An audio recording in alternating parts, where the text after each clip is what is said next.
স্পষ্ট করে বলছে যে কোরআন শরীফের কোথাও নেশা শব্দটা নাই, আছে মোহ।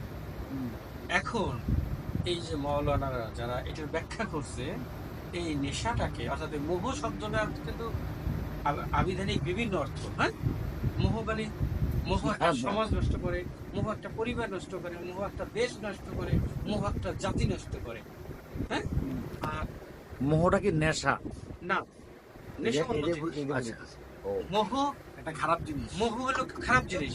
আচ্ছা, এই যে আমাদের হিন্দু ধর্মেও বলে মোহ ত্যাগ করা, আমিত্বতা ত্যাগ করা, অহং হিংসা ত্যাগ করা। হ্যাঁ, আবার কারো প্রতি ধরেন এই যে আপনি চাচ্ছেন আমাকে এই যে মোহ আছে না, মোহ ধরেন কি মানে মানে ধরেন আপনি একটা নারীর প্রতি আপনি মোহ আপনার জন্মগ্রহণ করলো, আসক্তি জন্মগ্রহণ করলো, সেটা কিন্তু উদ্দেশ্য সেটা কিন্তু নেশা। উদ্দেশ্য না, নেশা কিন্তু উদ্দেশ্য না।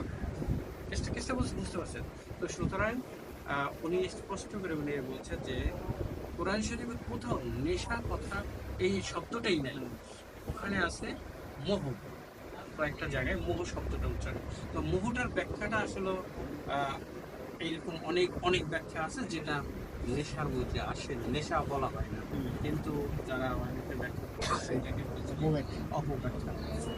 উনি এটা একেবারে দিয়ে বলছে যে কেউ বলতে পারে এটা মাওলানা, ওই যে আমি বলি আহমদুল্লাহ সাহেব ওই যে ইদানিং যে অনেক প্রশ্নের উত্তর দেয়, রাইট, অনেক প্রশ্ন। আহমদুল্লাহ সাহেব অনেক প্রশ্ন, অনেক জ্ঞানের কথা বলে। হ্যাঁ, অনেক ইয়া কথা বলে যে আমরা শুনছি না সারা জীবন যে নামাজ হলো বেহেশতের চাবি। হ্যাঁ, তো উনি যেটা বলছে যে নামাজ বেহেশতের চাবি, এই শব্দটা কোরআনেও নাই এবং নট দেয়ার। এটা এই যে বেহেশতের চাবি, এটা হলো একটা সৌদি আরব একটা প্রবাদ, যেমন আমাদের দেশে আসে না যে হাত চুলকাইলে টাকা আসে, সৌদি আরবে এরকম একটা প্রবাদ হলো নামাজ বেহেশতের চাবি। এখানে আরো অনেক ব্যাখ্যা রয়েছে। যদি নামাজ বেহেশতের চাবি হয় তাহলে হযরত মুহাম্মদ সাল্লাল্লাহু আলাইহি ওয়াসাল্লাম নবুয়ত লাভ করে কত? 40 বছর বয়সে। তো 53 বছর বয়সে সে নামাজ পড়া শুরু করে, তার উপর নামাজ নাযিল হয় 53 বছর বয়সে। 53 থেকে 63 বছর, এই 10 বছর হযরত মুহাম্মদ সাল্লাল্লাহু আলাইহি ওয়াসাল্লাম নামাজ পড়া শুরু করেছে।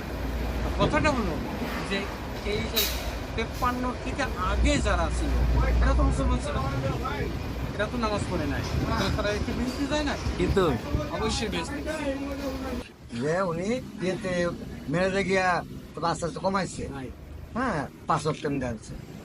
কিন্তু কিন্তু কত হইলো নামাজ তো ইব্রাহিম সালাম পড়ছে, সালাম পড়ছে, সবাই নামাজ পড়ছিল, কিন্তু নামাজটা তখন আল্লাহর কাছে চাইতো, আল্লাহর কাছে চাইতো। তাও পাহাড়ে বা পাহাড়ের গুহায় বা ওই জায়গায় গিয়ে তারা আল্লাহ আরাধনা করতো।